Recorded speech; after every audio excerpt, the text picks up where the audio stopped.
6 o'clock, New York City. It is the Boomer and Geo program. Coming live from the Built Ford Tough Studio, 888-808-1019, the phone number to get in. If you hear my voice, that means Greg Giannotti is out. He's got a little member guest playing golf today, so I sit in till 10 o'clock with the Booms. We've got lots to get to throughout the course of the morning. A lot of football for a morning in July, which is quite bizarre. We've got some baseball to get to, maybe even basketball, as we've got station stuff to get to next hour, too, because that took a little bit of a turn. And we'll update some other things as well. Michael Rubin coming in at 8 o'clock.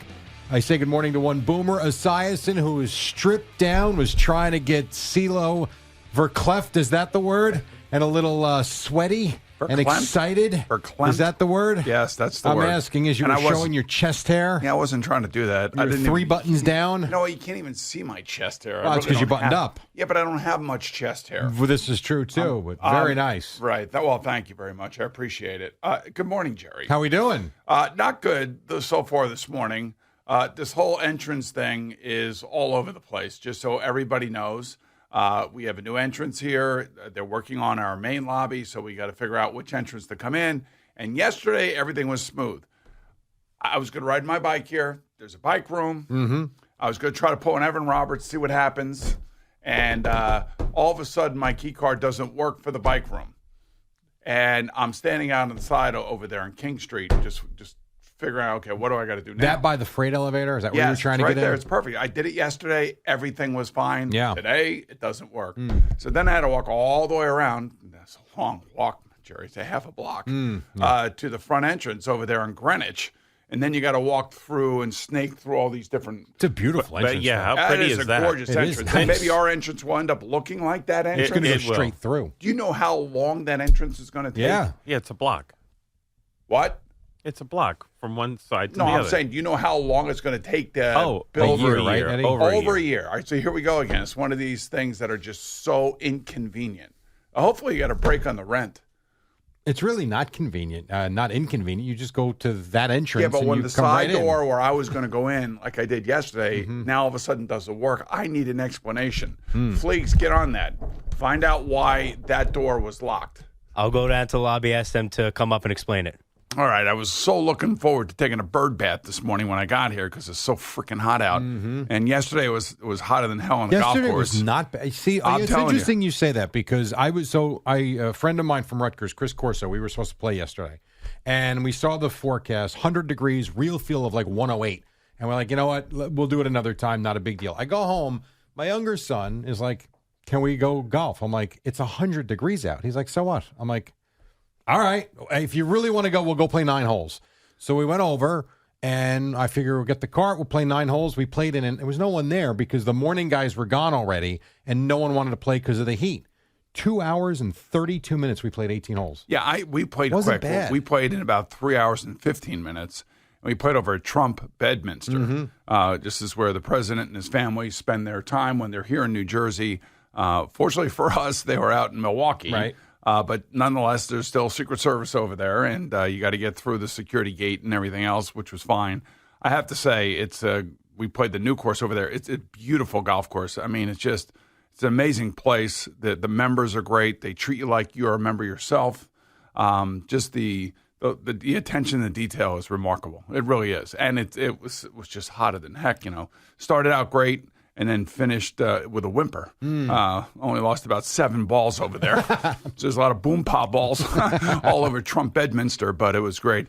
And I had the Ivanka salad afterwards. Ah, look at you. Yeah, so it was very good, very healthy. Very nice. But man, it was hot the last 2 days. Wingfoot and Trump Bedminster doesn't get much better than that. I can tell you that. Warm today as well. And then it's going to be a very nice weekend. So It's you can enjoy exactly that. right. So, I don't know. Did you see Hard Knocks last night? Yeah, which is where I wanted to start because I did watch it. I watched it this morning when I got in, so I could give it the full attention. And I wrote down a whole bunch of stuff. But the one thing you did Why get are you from writing this, stuff down? so I don't forget.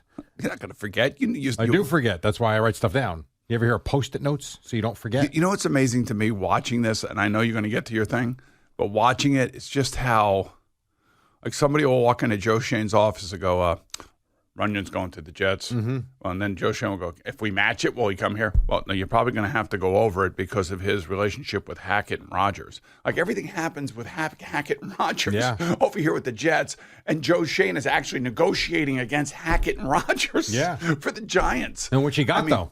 I know he got his guy. He got his guy. He had to go up a little bit more, and good for them because I think that was and because they need guys like Runyon and they need guys like Brian Burns, you get the sense and you get the feeling that the Giants, other than John Mara, because John Mara has to make an appearance here now, and he has to make sure that everybody out there knows that Saquon is his favorite player. Saquon is the most popular player for the Giants, and Saquon, if he's in an Eagle uniform, it's really going to upset him. Right, that was the quote. I don't know if that was contrived or whatever. I don't think so. My sense, look, I felt like the agent came back.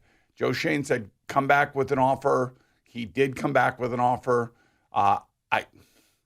There's missing pieces in here. Maybe, but so if the clock was right in terms of watching the episode, if I saw it correctly, the agent right before the negotiating period opened at noon, the agent made a phone call right before 12 o'clock and said, because if you remember, Shane was asking, what does he want? And it was 12 and a half a year, 3 years, $25 million guaranteed. Right. Okay, fine. Go find it is essentially what he said to the agent, and said, even told Saquon that, go shop yourself, see what the market is.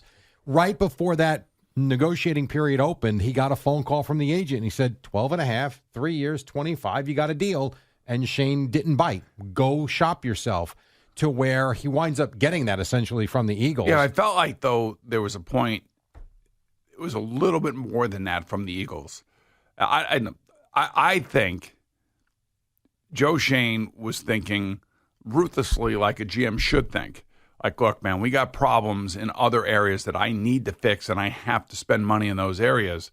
And if I bring back Saquon and we give him this much money, which he's worth, certainly. I believe in my heart that Shane believes that he's worth that money.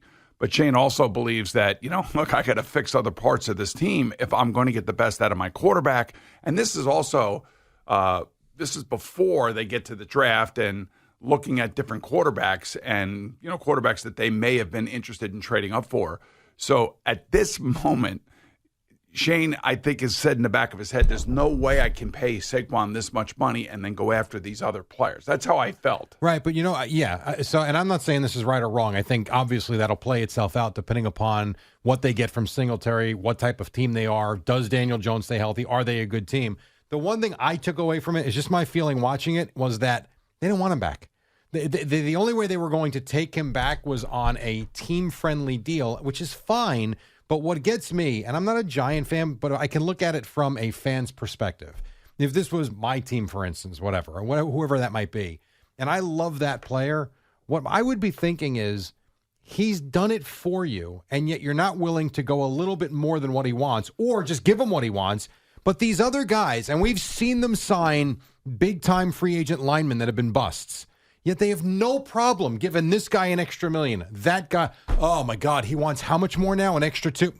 You know what? Just give it to him. But when it came to Saquon Barkley, nope, no thanks. The other aspect of this that doesn't really get talked about in these shows, and I think these are the edited parts, or these are the things that they talk when they know the cameras and microphones aren't on, is about the shortcomings of the players that they're talking about. And in this case, let's just say we're you and I are sitting there. You're Kevin Abrams and I'm Joe Shane, and we're actually really talking about Saquon.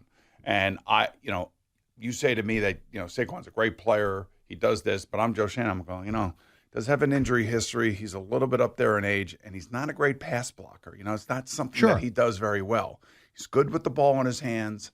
But if we're asking him, he's got to block somebody. That's not his strength. It's not like he's a complete running back. Now, he is a great personality. Don't get me wrong. He's everything we want in our locker room from a character standpoint. But is it truly going to make us a better team next year if we give him this money and then have to maybe shave some money from some other position that is we're in such dire need for.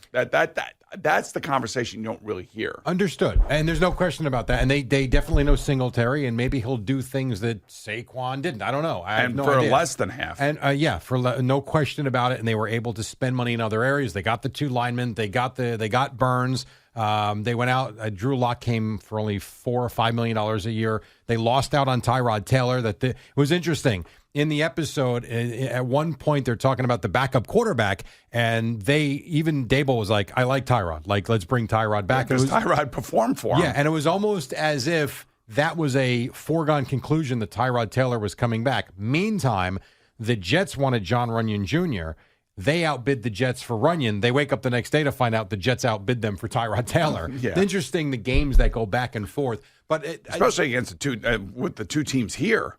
Oh, for sure. I mean, I kind of saw in the face of Joe Shane a little bit of disgust. Like, man, damn, I got to go against Hackett and Rodgers in this freaking negotiation. But they wanted the kid. I know they really wanted him. They wanted the kid, and they got him. Yeah, and I'm sure Aaron Rodgers was not happy about Probably. that, as he's running the Jets right now. But I would just say that it still gives you a very good perspective of something that a lot of people have never seen before, and that is the inner workings of a franchise as they get ready for free agency, as they're trying to predict what's going to happen in the draft, what they're doing with their players that they've had, what they're trying to do with new players that they're acquiring.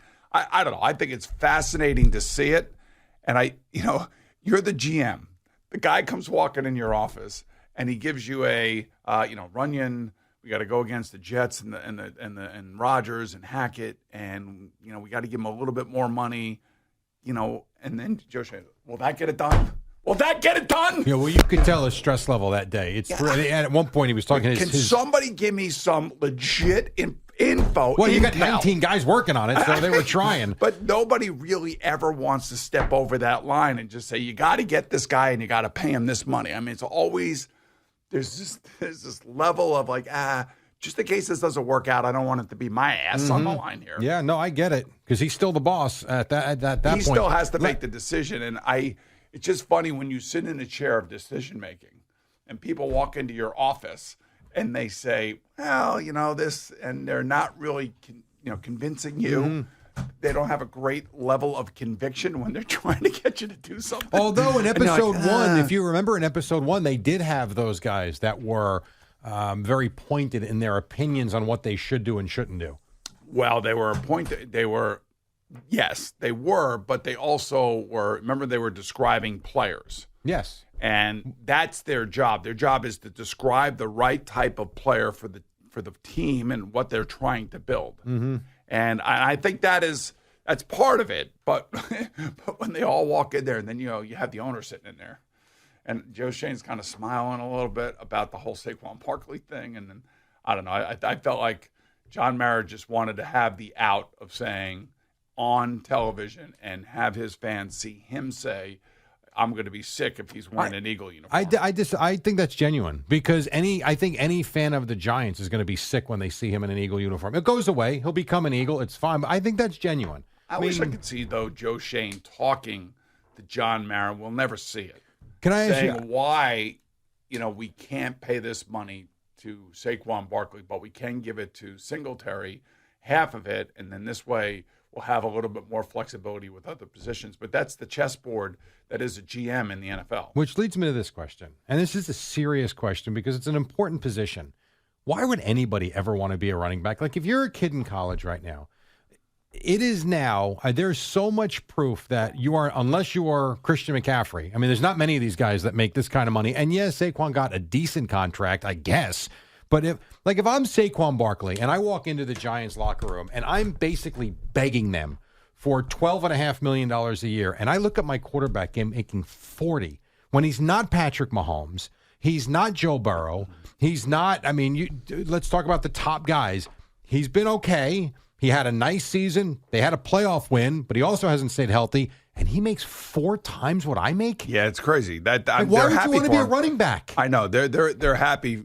The teammates are happy for Daniel Jones. Every player wants, another player to make money because it just rises the tide for everybody when it comes to salaries. And, other quarterbacks right now who are in the midst of negotiating their new salaries, whether it be Brock Purdy, whether it be Tua Tagovailoa, could be Jordan Love, they're all starting well north of where Daniel Jones is, and they're using his comparables. And that's fine. That's exactly what they should be doing.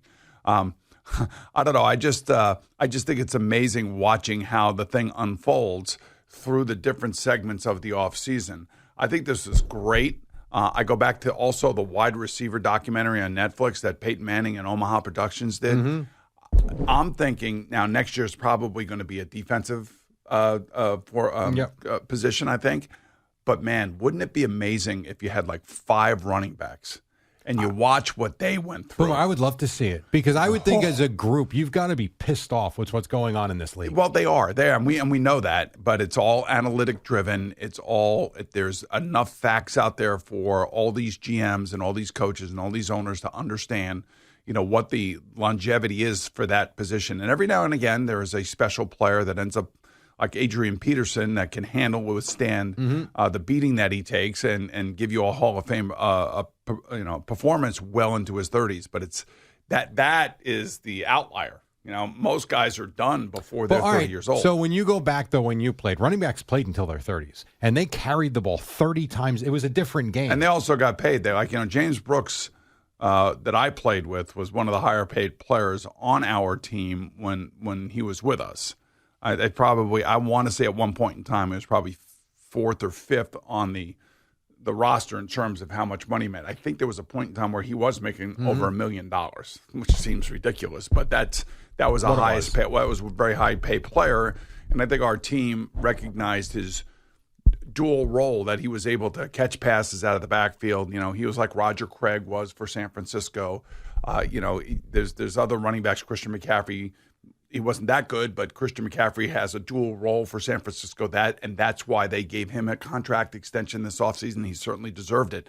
But I would love to see, take the 5 top running backs in the NFL this season as we head into the season and just follow them like they're following these wide receivers. Because you see the hits that the wide receivers take, and every single one of these wide receivers gets hurt in a game, which is amazing. I can't even imagine the hits that I know what they're like, but for the fan to see what it's like for a running back to make it through a 17-game and they're the season, ones getting nickel and dimed. They are. There should be. I always think if you're a running back and you carry the ball, let's say 300 times.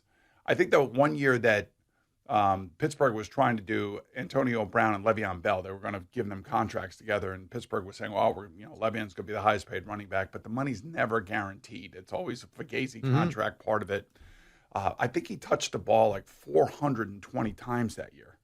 420 times. Yep. He had 80 catches out of the backfield, and he ran the ball for 340 attempts. And yet the organization's arguing with how much they want to give him. And I understand his reticence to sign some contract, but he also made, obviously, a really bad error. He left a lot of money on the table. But the reality of that position is that, man, those guys get killed, and they get killed from all different sides. And then when you have these hip drop tackles, which they're trying to get out of the league, everybody's ankle is right there for every defensive player to try to twist. And it happens more than we realize it. And I would think that maybe just trying to find the 5 best running backs going into this season would also be good subject matter for Omaha Productions. No question. And the defensive one sounds like a good idea. That sounds better to me, the running back one. Because if I'm a running back, I am just ticked off with what's going on. And I don't know how it ever changed. I know. We've been going down this road, and now I feel like we've come to a point where this is what the market is. At some point, it's got to correct itself a little. You can't pay certain players $40 million a year that aren't $40 million a year players and then give guys that are 23, 24 million, 12. It's not right. And they get their ass kicked on every play. And we'll get to Devontae Adams coming up after CeeLo, but even in the Netflix documentary you're talking about, the one injury with the shot that he takes, and get me back on the field. Lidocaine takes a lidocaine shot. And God. And see, this is where I say, and have said many times on this radio program, the athlete is his own worst enemy, especially in football and hockey. Because in football and hockey, there is a badge of honor and courage that you wear to be out on the field after you get hurt. And Devontae knows how important he is to the Raiders. Yep. So he goes into that training room and says, what do we got here? And you hear the doctor, I think he said a grade 3 sprain, which is really painful. The AC really, joint? Yeah. The AC joint. Now, as a quarterback, you could not play with that because even if it were your non-throwing shoulder, it's still all connected, and you're pulling it. And it actually happened to me in college. So it's not an easy thing to come back from if you are a quarterback and you have to throw. But he took the shot, and he went back out there and played, caught 8 passes after he took the shot. Unbelievable. Now, what I can't wait to see, because I haven't watched the next episode, is what he felt like the next morning. Right, which is on my list because I watched that episode. first two, yeah. Yes, exactly. So we'll get to him because we've got other stuff involving Devontae Adams. Brandon Ayuk, we'll get to that as well. Michael Rubin coming up at 8 o'clock in studio. So a whole lot to do. It is Boom. We'll get CeeLo in here next. It's Boomer and Gio on the Fan and CBS Sports Network.